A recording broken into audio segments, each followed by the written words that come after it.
One of the ones that came up was the Secret Service snatch test. We've talked about this one before when we referenced the Horseman program, which is just an absolute classic of the tactical strength and conditioning tome. If you can find it, it's awesome. I don't know if I would do it necessarily, but it's such a fun little thing. Hey, team, welcome back to another episode with just Alex and I. Does this count as a 101? Is this a 101? I mean, you decide. Sure, maybe not. Military fitness test 101. Boom. Military fit. There you go, guys. Welcome back to Military Fitness Tests 101 with Drew and Alex. Bit of a different format this week. You've heard episodes before where it's just the two of us, but this time around we issued a challenge to each other. The I think technically goal, you issued the challenge to both of I us. issued a challenge to both of us. The goal was to show up to tonight's episode with roughly three, give or take, but three of what we perceived to be the hardest military PT tests in the world. Oh, your challenge was hardest. I just chose best. Open-ended. Best Interesting. I and or didn't follow hardest. instructions very Didn't well. There are okay. harder tests out there than the ones I picked. I picked ones that I thought were Getting actually off. Well, useful. actually, I'm glad you mentioned that because in my research, I went out into the network and asked a couple of people, and one of the questions back was, "Do you want like hardest like to do or lowest pass rate?" Which was, Mm. I think, an interesting take. So, It's easy to um, make a test really hard. You just right, raise the standards, but that doesn't mean it's or make it useful. really long. That's also But we true. can. Here's what we'll do. We'll get into some of our. We'll get into some of the constraints we gave ourselves. So this is for folks that don't know. Normally, when we record an episode, we have a shared Google Doc going in the Hmm. background that we both use to kind of riff off of each other to plan ahead as we're talking, set up the flow, et cetera, et cetera. Tonight, we don't have that. Tonight, I have a document that I'm looking at. You have a document you are looking at. I don't Hmm. know which tests you have brought. You don't know which ones I have brought. Nope. And I'm curious how many, if any, will overlap. So I'll turn it Mm. over to you for a quick riff before we kick things off. Yeah, I just have a complaint to officially submit. I don't know who I'm submitting it to. I'm just upset about it.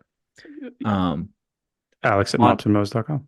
There you go. On my hunt, so we maybe I didn't listen to Drew's instructions, or maybe Drew gave bad instructions. I don't know. But I was under the impression that we were looking for like the best foreign military fitness tests. So I ruled out any American military like special operations fitness Oh, tests. Drew might not interesting. have ruled that out. I You was know looking what? specifically at other countries. You're right. I did say foreign PT tests, three Yeah, each. you totally did. Well, then I said, what if we did the top three that we each bring and then we design our own together? Hmm. So you So never said the for, word hardest, right? I never said the word hardest. And I So he made also, that up in the instructions he just said a second ago. yeah, Never communicated that to me. people are really seeing how this thing goes down. That's that, three quick texts and here we are. We brought, I'm glad this is recorded in text message rather than a phone conversation, so we have yeah. a paper trail. Anyway, But he sorry. did say foreign. We've confirmed that that was in the text Some of message. So mine we are ruled foreign. out any American tests. Yeah. And I before this was only familiar with a few foreign military fitness tests, so I had to do some looking around. And man, I got frustrated because so many foreign military fitness tests are just variations of push-ups, sit-ups, run.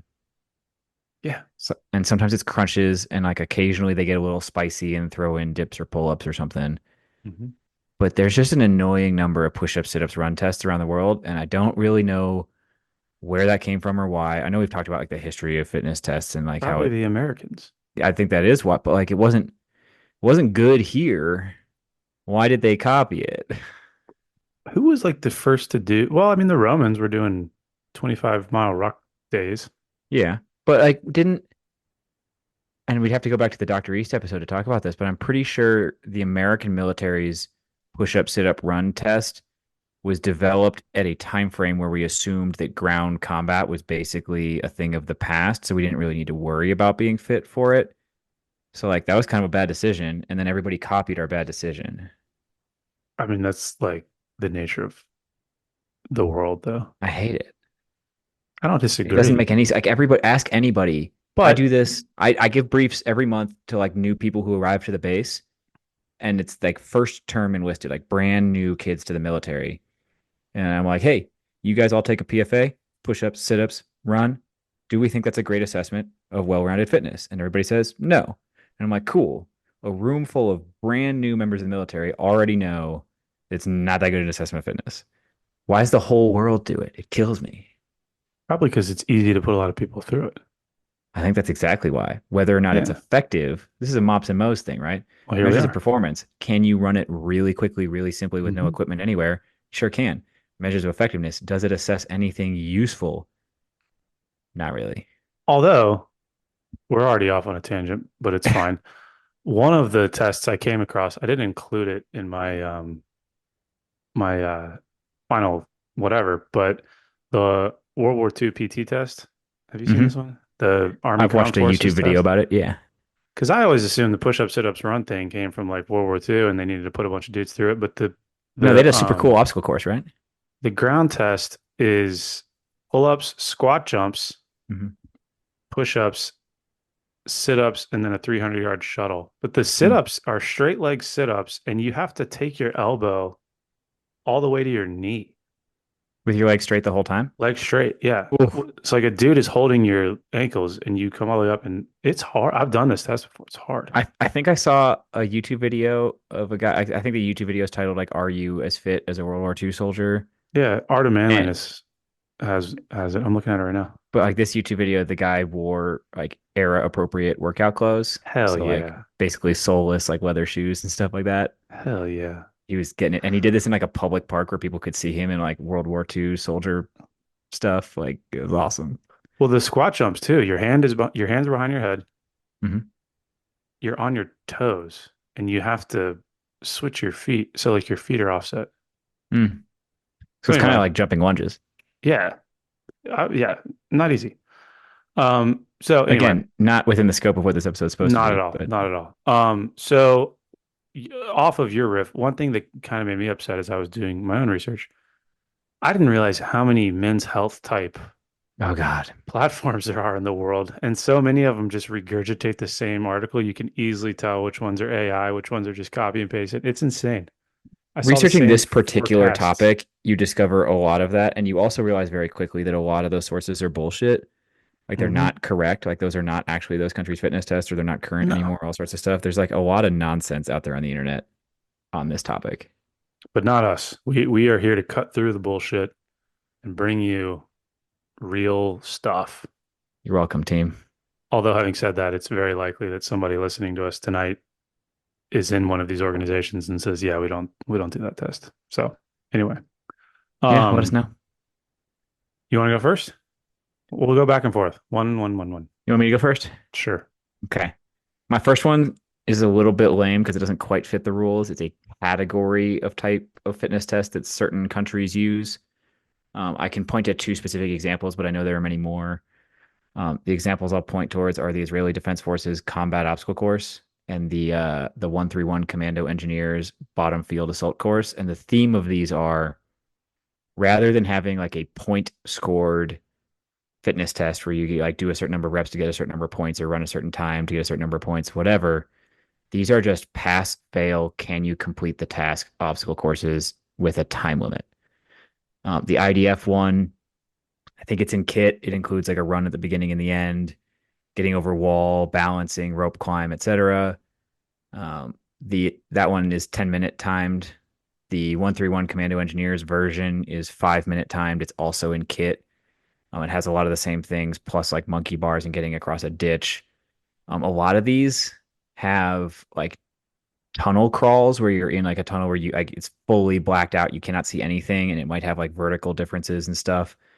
Some like European countries even have like Mario style tunnels where you're like popping in and out vertically and stuff. It's pretty wild. But there's a decent trend across a ton of countries of just pass fail. Can you do this obstacle course in this time standard? And I'm a pretty big fan of that, to be honest. But how do you take that to other locations? You either, and some countries have done this, replicate identical obstacle courses in a bunch of different places, or you keep these small scale and unit specific. Like the 131 Commando Engineers, that's just one location where you do Yeah. that. People Mm. go to that place. a lot of these countries are small enough that that's fine. But there are, like across Europe, there are a couple different, at least two that I know of, very standardized obstacle courses. I considered putting the like SISM, like military games obstacle course in this thing. I don't think it's that relevant though. Like people probably seen YouTube videos of these guys like climbing ladders and jumping into sand pits and like going crazy fast on this obstacle course. But there's a couple different versions of that that various European militaries use that are just standardized, and you can find them all over the world. Hmm. Um, Thank you for your contribution. I will start with the only one on here that actually No, followed. no opinion on mine. Well, I had my opinion. Like, I think I like obstacle courses, but I think they're sort of like, I don't want to say the word gimmicky because people are going to hate me. Listen, as a huge obstacle course guy, as a guy who no joke joined the army for the I'm obstacle not courses, surprised that you put obstacle courses in there. Like, I can appreciate an obstacle course. The test that I'm about to put forward is way more badass, but like, fine. It better not be one that's later on my list. well, I'm going, this isn't, mine aren't in any particular order, but I'm starting with this one because it's the only one that followed the rules that I laid out. No, that's not true. I have two that follow the My rules. next two both follow your rules. Okay. The Russian Alpha Group Spetsnaz. Do you have those It's not on guys? my list. There we go. Not on your list. Awesome. So, disclaimer, I think anytime I see something having to do with Russian military fitness written in English, I just assume that it's some Reddit bro that's like overhyped the shit out of something and maybe it's not even real. That's what I'm saying. But this test, I came across it enough times where it was like, okay, and then I was able to find the standards and it's pretty sick. So, there are one, two, three, four, five, six. There's seven exercises or seven events, but some of these events have like sub events. So I'll just go top to bottom. 3,000 meter run, 100 meter run, which is like a sprint, 10 by 10 meter suicides, pull ups, push ups, dips, sit ups, bodyweight bench press. And then here's my favorite part: 2 rounds of hand to hand combat, pass fail against, and I found this on one of them. The person has to be bigger than you. Like that's an actual requirement. That was the coolest thing I saw online today. Was like, oh shit, What if you're the biggest guy in Spetsnaz? maybe you get a waiver. I don't I know. think you automatically fail because you can't find an appropriate opponent for one of your events. Yeah, you commit seppuku, ritual samurai suicide for people that don't know. But so here's the standards. So I'll just give the passing standard and then like the gold standard. So for the 3K run, the passing standard is 10 and a half minutes. The gold standard is 9.5 minutes. I don't know what that is per mile. So just I'm doing it's some conversions right now. awesome. Beep, beep, beep, So beep, that's beep, beep, beep, beep. 1.86 miles in 10 minutes. 10 and a half. But gold That's, is 9.5. but even But passing is this might be, cooking. yeah, they're Russians. They're flying, dude. Well, you say that to kind of get their ass kicked right now. But, the 100 meter run, so that's a straight up sprint. This I thought was pretty impressive. Passing is 12.7 seconds. The gold standard is 11 seconds. It's pretty fast for a 100 meter Mhm. sprint. Yep. 10 by 10 meter suicides, pass is 25 seconds. Gold is 22 seconds. Pull-ups, passing is 25, which I really appreciated. Most of the tests I came across, passing was like 6. I like that they set their standard at 25, kind of insane, but good for them. Gold is 32 reps or more. Push-ups, 90 reps unbroken. Gold, 120 reps. Insane. 30 reps on the dips. Gold standard on the dips is 60 reps. Sit-ups is 90 reps. Gold standard is 120 reps. Bodyweight bench press, 10 reps to pass. 18 reps is the gold standard. And then the fighting that we talked about is hand-to-hand combat, which I just think is so sick. You do that whole test and then you get punched in the face. The fighting is pass fail too. So you can pass all those events. And then if you get your ass kicked, you fail. So that was mine. Open to commentary.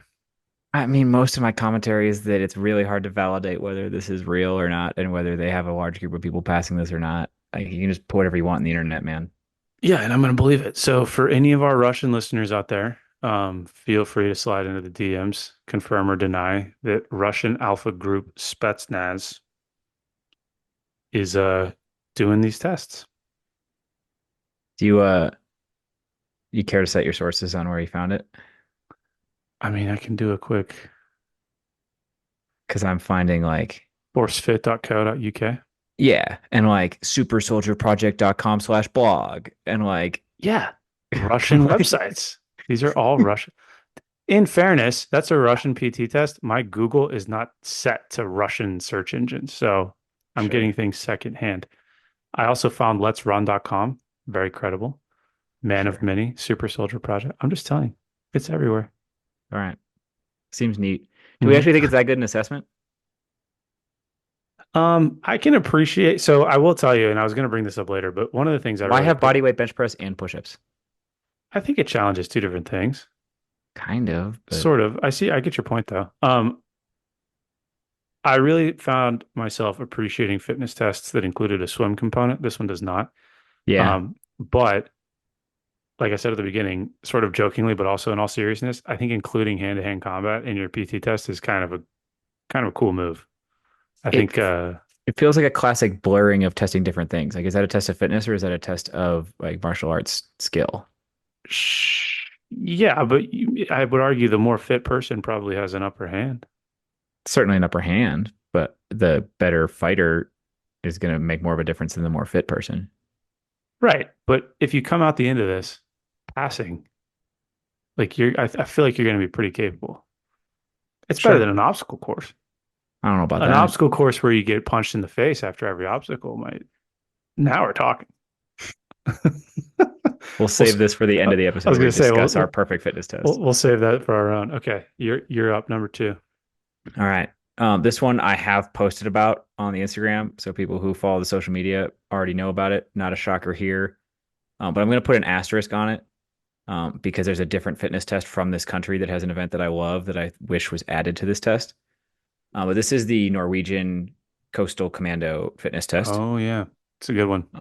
First event, 110-pound barbell walking lunges. If the weights seem weird, it's because for them it's in kilograms. Uh, Second event, 22-pound weighted pull-ups, then 22-pound weighted dips, then 220-pound deadlift reps, then an event called the brutal bench. Mhm. People listening to me say that are imagining bench press. That is not that at all. Imagine a bench press bolted to a wall, and you have to like lie along it with your legs at the top and your body hanging down the bench and do a big sit up. Very much like an inverted leg tuck, incidentally. And then the final event, I know Drew likes this one. It's a 300-yard shuttle run, followed by a 5-minute rest, followed by another 300-yard shuttle run. Your score is your average between the two. So it should be done. Standards are not super crazy hard. Like this is a pretty passable fitness test. I'd have to pull up the standards separately because I didn't keep them open on here. But let's see. Walking lunges, 20 reps. For the pull-ups, dips, and deadlift, it's just 4 reps. Now, all these guys absolutely smoke past the passing standards, but there's Four a minimum pull-ups. passing. 4 weighted pull-ups. My Um, Russians are over here doing 30 plus. all these guys are doing more. Okay. Again, setting the standard is kind of arbitrary. This was not supposed to be hardest. This was supposed to be best. Anyway, brutal bench, 14 reps. For the shuttle run, you have to average 65 seconds between the two. That's pretty, I mean, 65 seconds between It's the pretty two. stout. That is pretty stout. Like 65 seconds for one of those, pretty reasonable. A lot of people do that. Um, I haven't done the 5-minute rest, do it again version. I'm gonna have to try that sometime soon just to see. It changes things. But to why I like this one, a couple reasons. I think Drew and I have talked about this. There is in the tactical world absolutely such a thing as strong enough, and beyond that, conditioning seems to kind of be king. Um, the walking lunges are at a reasonably heavy weight, but nothing insane. Going for a little bit more reps there. The deadlift is at a weight that I don't think would be scary for most people who lift, but you're going for reps at that weight. I think it's almost identical to event they use in like Ranger Athlete Warrior. I think it's 225 pounds for reps. People do some crazy numbers of reps and things like that, but it's interesting to see that pop up in a couple different countries. I like the brutal bench since you're getting suspended and strength to weight ratios getting involved. And Drew and I've already talked at length about like anaerobic events followed by a recovery interval, followed by repeating it and the specific utility there. But what I'll say is this test is missing like a true aerobic event. And one of my favorite events comes from the long range reconnaissance and surveillance test that the Norwegians also use, which is their like treadmill based ruck test. And I Hmm. didn't put it in my notes, so I should pull up the actual test here. Da, da, da, da, da. 55-pound ruck. The treadmill stays at 7 kilometers per hour, aka 4.3 miles per hour for the whole test. The test starts with 10 minutes flat, and then the incline goes up 3% every 5 minutes. You have to make it to 25 minutes to pass. That is a gnarly one, and I particularly like it because it's one of the rare ruck march assessments that doesn't take multiple hours to do. Yeah, I like that. I like that test a lot, actually. Big fan. Yeah. I mean, we've talked about the Norwegian stuff before, but they have a really cool program. I like their tests. Hmm. And I actually lied because I do have another foreign one on here that I will put out as my next test. Before we switch to the next, who was the Norwegian human performance guy that we had on a while back? Paul. Yeah, Yeah. that was a good episode. If you Shout haven't out listened to it, Paul. go check it out. So mine is the United Kingdom's Special Air Service, Ooh. their PT test, and I'm sure they have many. We Um, each picked a United Kingdom test. Mine is not that one. did you go Special Boat Service? Nope. Huh, cool. Special Air Service are equivalent to sort of the Green Beret world, but you know, higher tier type stuff. I'll run through it really quickly. Complete more than 45 push-ups and sit-ups without rest. 1.5 mile run in under 9.5 minutes. Jumping from a 10-meter tower into water, which, as we talked about with the West Point episode, can be hard for some people. So I like that that was in there. 25-meter swim in full uniform while holding a weapon. Seems very sports specific. A 200-meter swim in uniform, followed by a 5-minute water tread. So you do the 200 meters and then you finish with 5 minutes of treading water in uniform. Challenging. Retrieving an underwater object and passing a dive test. And then the last one, which I thought was pretty cool, 8 mile run uphill in under an hour. I don't know what the hill is, but the fact that that was specified, I thought was pretty cool. It adds an interesting sort of spice to it. Um, so I mean, I mentioned before, but having the water component in here, I thought was Mhm. really cool, especially since Special Air Service is not necessarily a water-based unit. The Special Boat Service kind of covers that part of things, but you've got to be pretty competent in the water to pull off some of these things. I mean, if you've never tried to tread water for 5 minutes while fully clothed, give it a go, but do it in the shallow end. Um, is this a good test? I mean, you could probably argue for a bit more of a strength component, especially looking at some of the ones you've put forward and then the bodyweight bench press that the alleged Russian PT test has. But overall, I think you would come out the end of this in a pretty good place, especially that 8 mile run in under an hour uphill. That's kind of like some heinous 1950s shit that your grandfather would talk about. So Yeah, that's anyway, rough. I guarantee there's like a specific hill that they all know too.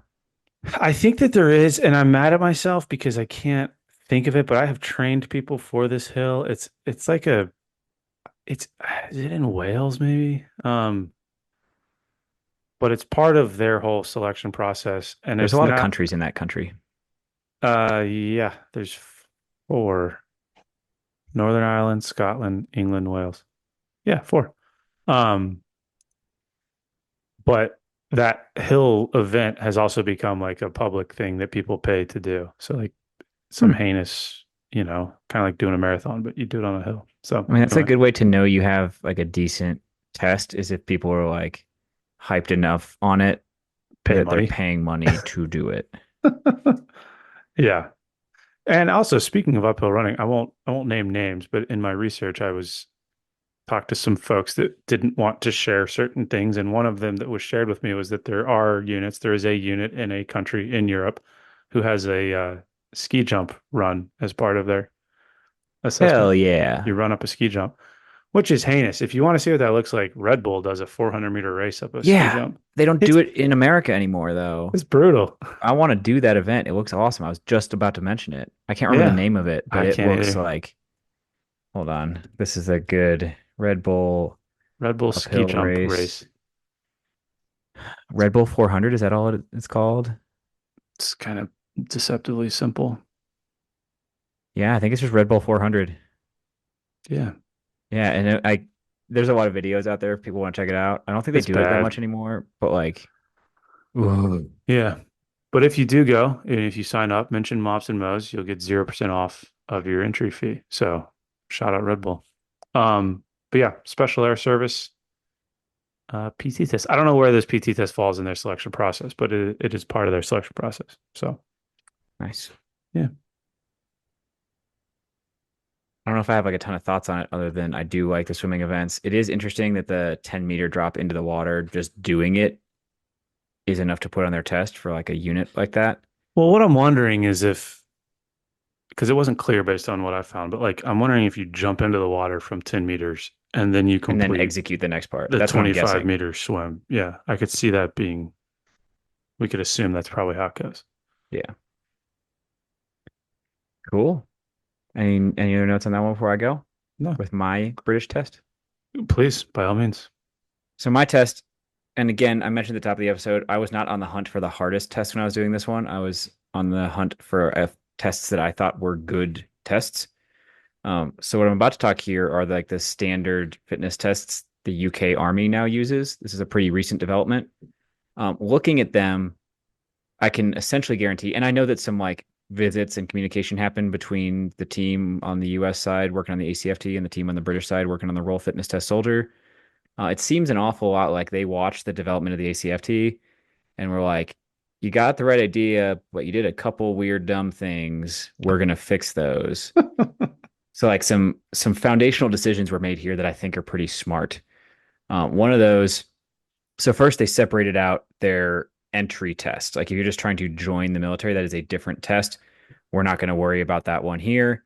They also separated out the test that's conducted during basic training. Again, not going to talk about that one here. I'm going to talk about two tests because they made a smart decision to split up their tests. One is the soldier conditioning review, which serves as a diagnostic to determine physical training needs. The other is their physical employment standards, their role fitness test soldier that confirms that you have the fitness necessary to perform the job you are in. Those are two different things. We on the US side tend to combine those things. Like at the start of every test, you hear the line, your performance on this assessment will be used to guide your physical training needs. But like it's hard to do both at the same time, right? It's hard to do a test that is good for programming off of and a test that is a good validation of the requirements for the job. So the British split those two things up. For the diagnostic test that coaches would look at to say, here's what you're good at, here's what you're bad at, here's how we're going to train. It's a broad jump, a seated med ball throw, a hex bar deadlift, a 5 by 20 meter shuttle sprint, pull ups, and a 2 kilometer run. If you notice, those are all gymnasium based kind of things. You can do those all like on a court, basically, as long as you got a pull up bar handy, hex bar, and then like a little run route. Doesn't require a bunch of equipment, doesn't require a bunch of setup, doesn't simulate combat in any way, but it assesses upper body power, lower body strength, anaerobic, aerobic, suspended, pretty decent. Um, good diagnostic tool that coaches can make programming decisions based on. Then we move to the Role Fitness Test Soldier, also known as the Ground Close Combat Physical Employment Standards. We did talk about this in our British episode quite a while ago. Um, this one includes a ruck march for which the standards vary a little bit by job. That kind of makes sense that different people will be expected to perform at different levels on rucking. I think on all those rucks, it starts out as a group ruck for a set distance. And then at the end of that distance, you go off on an individual timed portion, which I think is interesting. Hmm. Next event is kind of a combat simulation thing. You do 27.5 meter bounds, followed by a 15-meter crawl and a 15-meter sprint. The bounds are controlled by an instructor. They tell you when to get up and get down and stuff like that. Next one is a casualty drag. You have to drag a 110 kilogram, essentially heavy bag, 20 meters in 35 seconds. Then you have a jerry can carry. You're going to carry two 22 kilogram jerry cans. across 240 meters, has to be under 4 minutes. Then you do an event that's referred to as vehicle Cassavac. It's not actually a vehicle. This one's a little bit simulated, but the way it looks is you're kind of standing on two boxes with a gap in between them. In that gap is a weight with a rope on it. It weighs 70 kilograms. You have to grab the rope, lift the weight, and hold it for at least 3 seconds. And then the final event, which sounds like an awesome grunt work session, may program this as a workout at some point. Seems fun. It's a repeated lift and carry. You got a pile of 20 kilogram sandbags. You have to move them one at a time, 30 meters in under 14 minutes. Just move a bunch of stuff. And I think you might load them into the back of a truck. I like that. Yeah. I like the first one because they're not pretending that their PT test needs to simulate combat. Yeah. It's just an assessment of fitness. Right. Yeah. Which I know we already talked today about doing an episode on that broader topic, which I think we should, but I think that we get such a political hard on for PT tests that look and feel like combat, and it's such a misallocation of what PT tests are actually supposed to be. So, tip of the cap to our British friends for being smarter than that. Thank you. But the second one sounds cool too. It just seems complicated. The second one is a lot of stuff. You Like, how need do you that put 110 50 people kilogram through drag that? bag. Yeah, like it's a lot. It's even more stuff than an ACFT requires. You need a bunch of sandbags, you need a bunch of drag bags, you need a bunch of boxes and ropes and weights and yada yada yada. So it Hmm. is a lot. But it does like fulfill the requirement of we need to make sure our soldiers are capable of certain things before we can responsibly send them to combat. And I get that too. Do you think that you're better off spending training time like running a bunch of people through a complicated test or just going out and doing your job? I mean, if the goal is training people, it would be going out and doing your job. But without going into another episode, you might record it at another time. Yeah. I think a big part of the problem with military fitness is people don't get enough reps of doing the physically demanding parts of their job until they get to combat. Yeah, we'll leave it. We'll leave that there because I know we have another one teed up. But no, I like those. I like the British people. Mm-hmm. Makes them sound like a foreign. I like the British people. I like the people of Britain. Are you drinking tea while we record this I episode? was, yeah, actually, a lovely rose chai Mm. tea. It's getting a little bit cooler here in North Carolina, so Chai, symbolic of British imperialism. yeah. See, I came prepared. Um, so my third, I have two more on my list, but I'm gonna choose one, Drew's and then so bad at following his own directions. we left the directions behind a long time ago. I'm gonna choose one, and then I'm gonna push one to our honorable mentions. But uh, I put in the upper body round robin test, which we've alluded to before. People who have been around military athlete, sort of old school stuff for a long time will probably recognize this one. As best I could tell, this upper body round robin milieu of events was created by a guy that goes by the name of Ed Bugarin, probably saying that wrong, but former Delta Force guy created this series of events to help work on his weaknesses, and it's just become kind of synonymous with selection type events. So I know for sure of some units that use this. I know of a lot of guys that just like to do it. I know some Um, former guests on this podcast who are huge fans of Upper Body Round Big Robin. fans. Upper body round robin. So the events are as follows, and then I'll give the standards. So 1 minute of push-ups, 1 minute of sit-ups. By the way, minimal rest between each one of these events is 1 minute. So this is kind of meant to be a continuous thing. So push-ups, sit-ups for a minute, max pull-ups, max dips, bench press at 80% body weight, 20-foot rope climb in body armor or a weight vest. It must total 25 pounds. 1 minute kip ups. I know you're kind of a fan of the kip ups. You kick up your feet to the pull up bar while hanging. So is that like a totem bar That's a situation? toaster bar. Totem bar? Okay. Calling it Four a by kip up is making people think you're going to do like kipping pull ups, but Yeah, that's no. kind of where I was at. 4 by 25 meter shuttle run and then a 5 mile run or a 5 mile ruck march with 45-pound dry weight. So, like I mentioned, minimal rest between each one of these events, less than a minute. 40 push-ups is the minimum. These are the minimum standards. 40 push-ups, 40 sit-ups, 6 pull-ups, 6 dips, 6 bench press, which sounds a lot like your Norwegian test. Mhm. 1 rope climb, 6 reps of the kip up thing, toes to bar, 24 seconds on the shuttle run.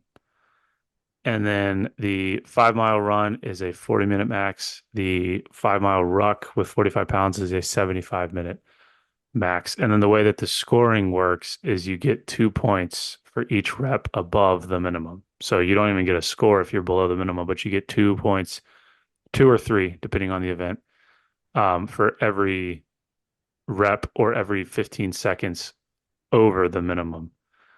Um, so yeah, it's a pretty cool. It's been a long time since I've done this. I have done it. I've put other people through it. It's pretty heinous. And by the time you get to that 5 mile ruck or the 5 mile run, like you're pretty smoked because you've just done one, two, three, four, five, six, seven, 8 events. So I mean, it's a good body of work. Obviously, I think the biggest maybe complaint here is that there's not like a lower body component ish. I guess the ruck or the run you could argue, but certainly not a lower body strength component. But I do think it's a pretty cool event. And quite frankly, I just like the story of it. It was some dude's random thing and it's become kind of a cultural icon, if you will. So upper body round robin. I love going back to the top of the episode where I complained about the push-ups, sit-ups, run thing. It does seem like somebody's random thing becoming the test is A thing. yeah, it's kind of how we do things around And I here. don't think push ups, sit ups, and run are bad. I think you have to add some more things to it. Like this one has push ups, Sure. sit ups, and a run, but there's other stuff. Like that, those seem to be common movements, but I mean, you say they're not bad. I've thought about it a lot. I like the run. Run's fine. Testing aerobic capacity, sure. I all I think sit-ups test is whether you do a lot of sit-ups. And I'm not even that convinced on push-ups, like in terms of their correlation with actual performance on relevant tasks. I think it's kind of like one of those tradition things. I don't I know. think that's I all it know what you is. mean. I agree with you, Yeah, but whatever. yeah. All right, you're third. I already did my third. I was done. You're the only one who picked an extra test. I do have a couple extra. So do you want to go honorable mentions? Do you have any honorable mentions? I do not have any honorable mentions. I do have some stuff saved to talk about in terms of like events I think are some of my favorites, but we can save that for when we finish up with discussing what we might put in a Okay. test of our own creation. So I'll really quickly hit probably my top honorable mention, and then I'll go into one that I think we both love because I think that'll transition nicely Oh yeah, to not actually a military test, but it's fantastic. yeah. But one of the ones that came up was the Secret Service snatch test. We've talked about this one before when we referenced the Horseman program, which is just an absolute classic of the Do tactical not strength and recommend. conditioning tome. If you can find it, it's awesome. I don't know if I would do it necessarily, but it's such a fun little thing. We could probably like I mean I have the PDF. It's like endemic, like it makes its way around lieutenant distros in the We army should all the we should time. post that up on Mops and Mo's. That'd be a good service to the Man, people. Um, so Secret Service snatch test. I did confirm today through somebody that I know that the Secret Service counter assault team does in fact use this test. So it does meet our requirement of being an actual test. Where they use it, I don't know. Where it falls in their kind of process, I don't know. Test is very simple. It is max reps in 10 minutes of kettlebell snatches. So people that, kettlebell snatch, one-handed kettlebell snatch. I think it's 24 kilos for men. I don't know what the female standard is off the top of my head. I would assume 16 kilos because that's usually how it shakes out, 24, 16. Couple of rules, and this is from the Horseman program. I don't know if these rules are the same as the Secret Service CAT team, but their tier one rules, quote unquote, is that the kettlebell may not be set down during the 10-minute effort, and you're only allowed one transfer swing. So you can only change hands one time. hmm. That's pretty heinous. The only rest that you can take is that the kettlebell must be overhead in a locked out position. So that's like the tier one rules. The gentleman's rules are a little bit easier. You can alternate left and right hand as desired, and the kettlebell may be set down to rest if necessary. So you can obviously see how one of those is more approachable than the other one. The scoring, again, these scoring standards are from the Horseman program. So who's to say how accurate they are? Lethargic is 100 reps. The team guy standard is 150. The really good standard is 200. The ridiculous standard is 250, and the supposed record is 275 reps in 10 minutes. Even even that 200. So like this has strong echoes of a test some people might be familiar with, the strong first Yeah, snatch test. the kettlebell It's long cycle it's stuff. twice as much time. The strong Hmm. first test is 5 minutes. You have to do 100 reps. The strong first snatch test is hard, and it's also 24 kilograms if you're a guy who weighs over But 150 is it pounds. one hand or two hand? It's one hand at a time, but you can switch as many times as you want. Okay. Yeah. But like getting 105 minutes is very, very hard. Hmm. 210 minutes, you're just doing that twice without a break. That is savage. 250 is disgusting. Yeah, 275 is a record. Again, nobody really knows how true or accurate the Horseman program is. If you see it, you'll know what I'm talking about. But I do love this test. I've said it before. I think the kettlebell long cycle is like one of the hardest things in the world, which is the double kettlebell clean and jerk for half an hour, max reps. That's an actual event.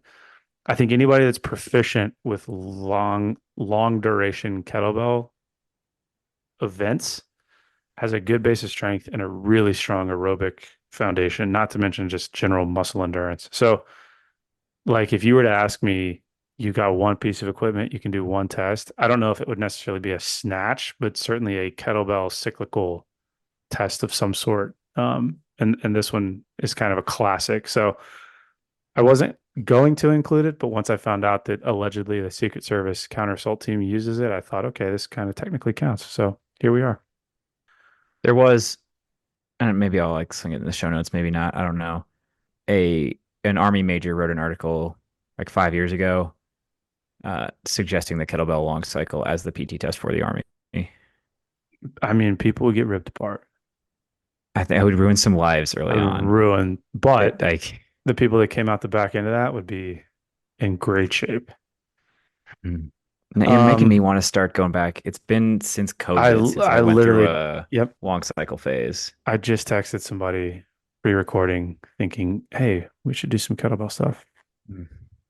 Okay, so as a transition into sort of the next phase, last chapter of this episode where we talk about some of our favorite events. One of the ones we did want to include on here, and we've referenced Yep. it a This is from bunch. both of us. This is our present to you guys. The La Sierra PT, or sorry, La Sierra PE, kind of fitness Standards. test standards.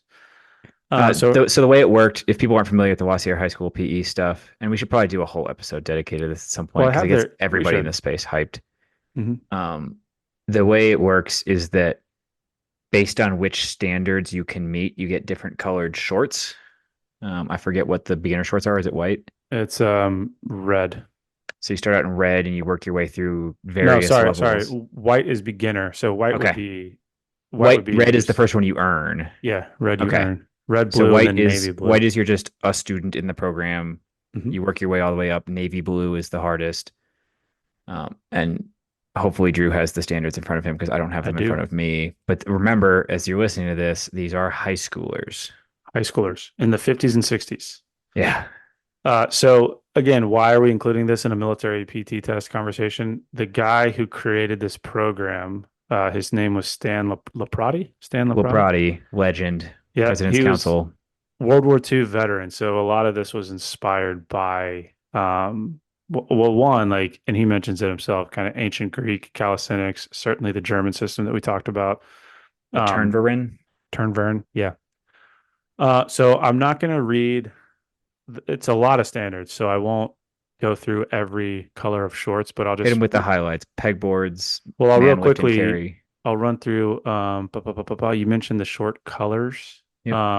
More than 90% of the students were able to advance from the white team to the red team by the end of their freshman year.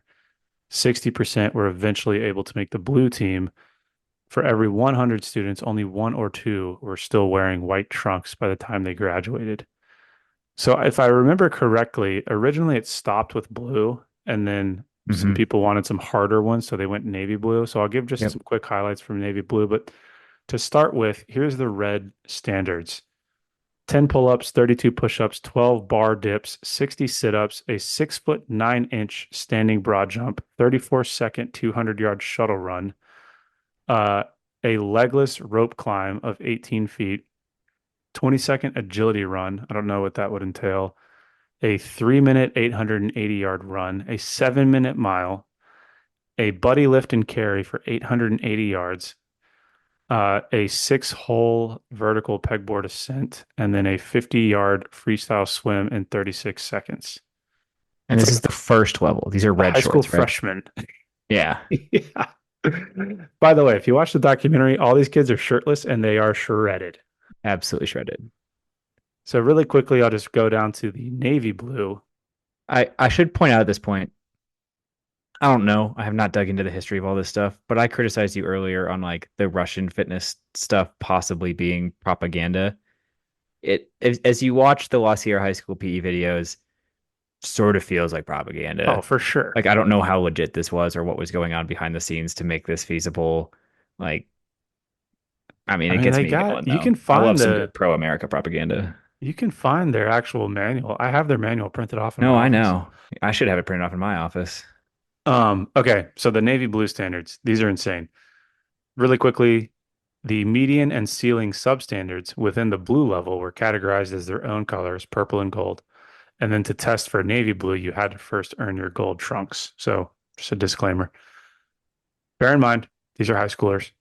Hmm. 34 pull-ups, 52 bar dips, 50 handstand push-ups, 26 alternating one-arm burpees in 30 seconds, 47.5 second 300-yard shuttle run, seated start rope climb, 20-foot rope Did you climb, just say 47.5 second 300-yard shuttle? 47.5 seconds. Ugh. Remember the like Norwegian special operations standard was 65 seconds. Well, hey, we won the war, so I think these tests were effective. Sitting start rope climb of 20 feet, legless rope climb, I should say. You have to make two trips. So up, down, up, down.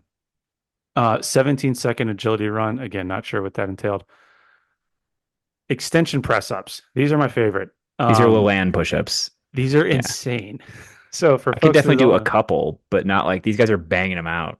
well, so you're laying on your stomach, arms fully extended, feet fully extended. You have to rep that up to 8 inches. So you have to get 8 inches off the ground. And that to me, this is one of those movements. I've tried it. If you're listening right now, lay flat on your face and try this. The thoughts that go through your head before you're able to actually initiate the movement are hilarious. To Hmm. get your navy blue shorts, you have to complete 100 reps.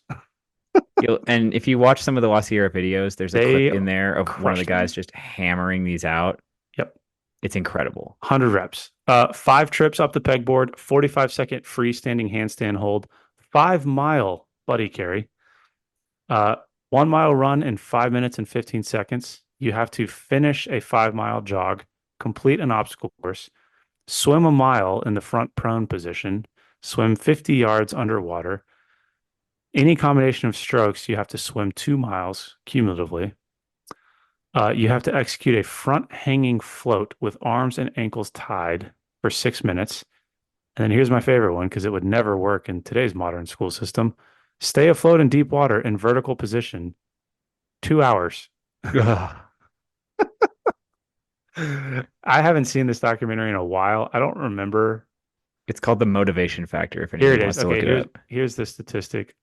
The navy blue was introduced in 1983. Oh, sorry. Between 1958, when the navy blue level was introduced, and 1983, when the high school closed, only 21 students were able to achieve these trunks. They interview like a half dozen of them Yeah. in the documentary. Like they're adults now, and they interview people who like earned the shorts back then. Yeah. So again, maybe one day, long and strong, we will train towards the La Sierra. Maybe we should create navy blue mops and most shorts and give them out for people who can Ooh, complete these events. interesting. I mean, I how many mean, people are actually going to complete all these events verifiably? 21 from La Sierra. I mean, you can send us a video of your 2 hours Now trek. we could come up with the Mops and Mo's challenge where you earn a pair of shorts from us though. Yeah, Speaking of coming up with our own assessment stuff. look at that. Whew, Boom. transition. Let's come up with our own really quickly. So I don't know if we have enough time here to like build out a whole test. That could honestly be an entire episode, Let's but do I was this. just gonna Give me rock your out a top, few. yeah, give me your top three assessment moves from your research today. How about that? Can I do four? Sure. Four. Top Okay. four. Because that's what I have written down that I was thinking about. I am becoming a bigger and bigger fan of the beep test, known in many places by many Mm, names. Uh, Army interval aerobic run test, uh, high aerobic multi-run shuttle in the Air Force, pacer test, anybody who did it in high school. Just a test that starts out with slow beeps and the beeps speed up, and you got to run back and forth between two lines. Um, Partly, it's a really good, well validated indirect assessment of VO2 max, pretty good for aerobic capacity. But more importantly, and why I've begun to like it more and more recently, the person doing it decides when they quit. hmm And just the factor of like deciding to keep going when it sucks real bad, I like that a lot. What's more interesting, because I've done a number of these with sport teams and tactical teams, is what ends up happening is once one person quits, you get just a massive Uh-huh. drop off in people. So you very quickly figure out who has like the mental toughness. And I think that's a unique feature of that Well, you test. also have the flip side of it, which is you can go a lot farther if there's somebody there doing it with you than you can hmm alone. hmm I will say, so this was part of the assessment we used when I was at the Army Fitness School. Did it 1 week with a group. Everybody had kind of dropped out. It was just me running for a little bit, got my score. And then 2 weeks later, I did it with a class. And one of the students in the class, and this was rare. We didn't have students like this very often. We had a special forces lieutenant colonel who had like wanted to go to the course for like his whole career and never got to. And then he worked it into like his final PCS or something that they did TDY en route master fitness trainer. Um, and that guy and I had already talked smack to this guy about being old. So that guy and I were the last two on the run, and I was for damn sure not letting the lieutenant colonel beat me on a pacer test. And we went way farther than I had when nobody was pushing me. It's a cool test. A good one. You asked, I said I was gonna do four. Um, Honestly, I'm extremely biased on this one as a guy with a background in rock climbing. I love pull-ups in fitness tests, just strength to weight ratio. There's a lot of research out there in terms of it correlating with performance on a bunch of different things. But again, I'm acknowledging that my bias has informed my decision on this. I like pull-ups. Would you do pull-ups or rope climbs if you had a choice in a PT test? Mm. I'd argue rope climbs are more sports specific. Pull-ups are easier to standardize and quantify.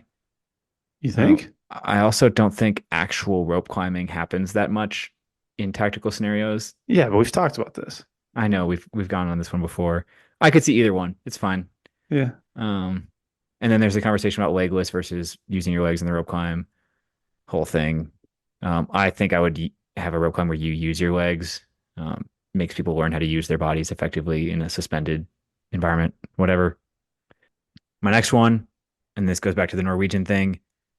Big fan of load carriage slash rucking assessments that don't take multiple hours to assess. The U.S. Army loves the 35-pound, 12-mile, 3 hour standard. Interestingly, for those listening, it is not actually an Army standard anywhere. It's just become so widespread that people think it's the Army standard. It's at lots of schools and things like that. Like 3 hours is a long ass time, man. hmm And like, yes, you should at some point, if the mission entails or the unit requirements entail covering long distances on foot, you should absolutely cover long distances on foot. That makes a ton of sense. But for just testing fitness, I like having some sort of load carriage variation that doesn't take as long. That's why I really like the Norwegian Lurs progressive incline treadmill ruck. Big fan. Mm. And then my final one, I thought about putting a deadlift on here and decided not to. Swapped it out for heavy drag. Casualty extraction, pretty universally agreed upon relevant task for people in the military. Uh, Heavy drag is also less technical than deadlift and more real world, easier to set up, lots of things. Yes, you run into the problem of it's really hard to standardize friction-based events because the surface you do it on and the temperature that and how wet it is and all these different things can mess up dragging events. So it kind of sucks from a standardization standpoint. I'm pretty sure the NSCA assessments manual says don't use events that rely on friction for assessments because it's impossible to standardize. But I just think it's more realistic, safer. Like after I had my knee surgery, one of the first lower body strength exercises I could safely do was a drag. Hmm. So like basically anybody can do it. Yeah, big fan of drags. So what were your four? Beep test / pacer test, pull ups, short duration, higher intensity rucks, and heavy drags. Okay. So my four, I don't know if you were thinking the same thing, but I was thinking if you combine these four and made it a PT test, would it give you a Mm, good outcome? So I do have deadlift on here. I can appreciate the heavy drag, but I like the absolute strength metric of a deadlift. And honestly, I've probably changed my mind in terms of hex bar versus straight bar. I see some goodness in the hex bar. The bar itself is a pain in the ass. They're huge, hmm but um, I think that there's goodness in it.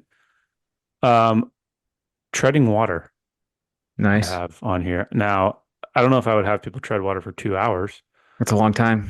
Long time. But I think for a couple of reasons. Number one, it's just a good skill to have. And if we're ever at war with a superpower, inevitably people will end up in the water. So it helps to be proficient at it. Can I riff for a second?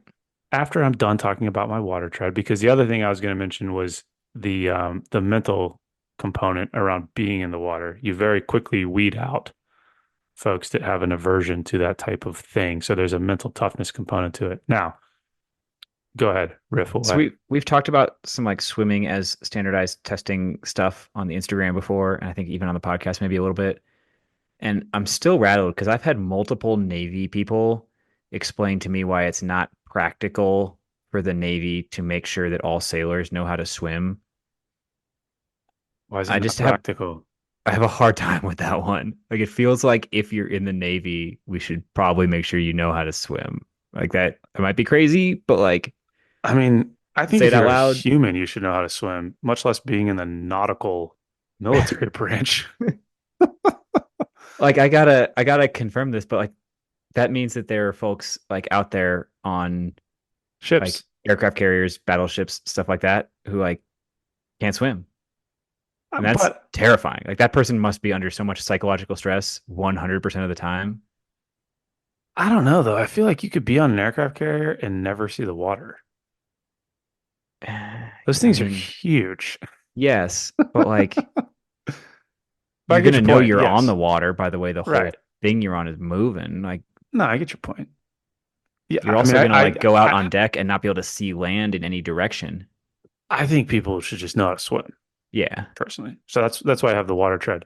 Now, you could probably convince me to some extent that you might have like an actual swim event, like a whatever 50-meter in a uniform, but I just think treading water as a skill is important. Third one, I have pull up and or rope climb based on the discussion we just had Sure. previously. And I would almost think that if I were to have a pull or a rope climb test, I like the La Sierra thing where they had multiple reps. I think going up, coming down, going up, coming back down is interesting because going up once, you can mask a lot of skill deficiencies. Doing it twice or even three times, you get very tired very quickly and you find out who's proficient and who is not. And then the last event I have on here is a 3 to 5 mile run or ruck. And I'm probably biasing a little bit towards run just because it's quote unquote easier.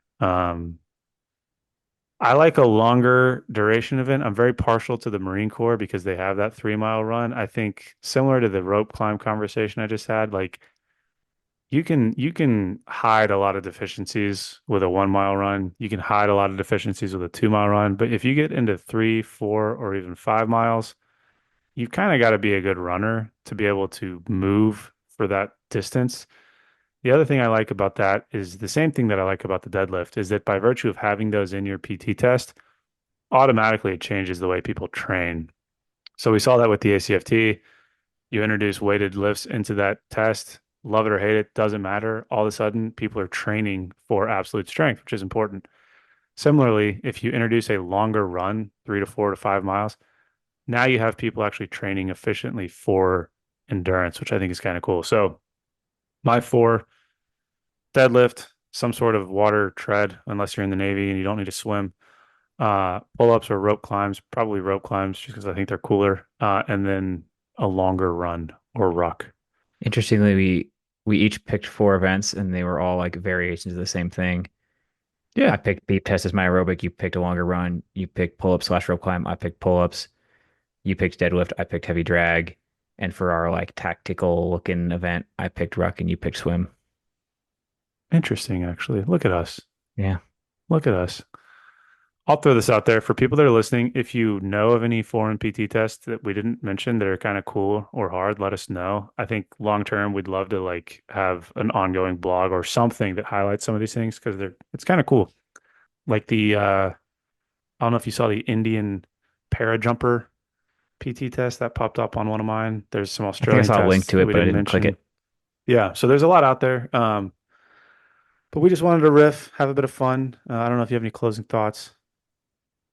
No, I do think that some of these tests make for good content. Drew picked some more clickbaity, fun, intense tests, so I'll probably borrow his and make Instagram content out of it. But Yeah. we'll see. People love this kind of stuff as a post. We'll see if they like it as a podcast. And be on the lookout for Long and Strong training towards that Navy Blue standard for La Sierra High School. And I guarantee that's not the last time you hear about that program here on Mops and Mo. So, team, thanks again for stopping by. And yeah, we'll see you next week. Hey, Alex, let's cover our ass real quick. Oh, great idea, Drew. All right, guys. The views and opinions expressed in this program are those of the speakers and do not necessarily reflect the views or positions of any entities they represent.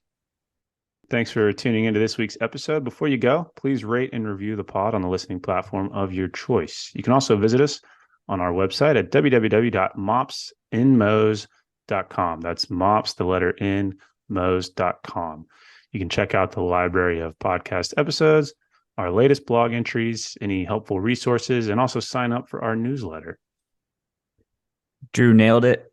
Just to underline a couple of things, the podcast entries have in-depth show notes on the website. So if you missed anything or you want to read any of the research we talk about, it is all there. You can, at the bottom of the website, sign up with your email and receive future updates from us.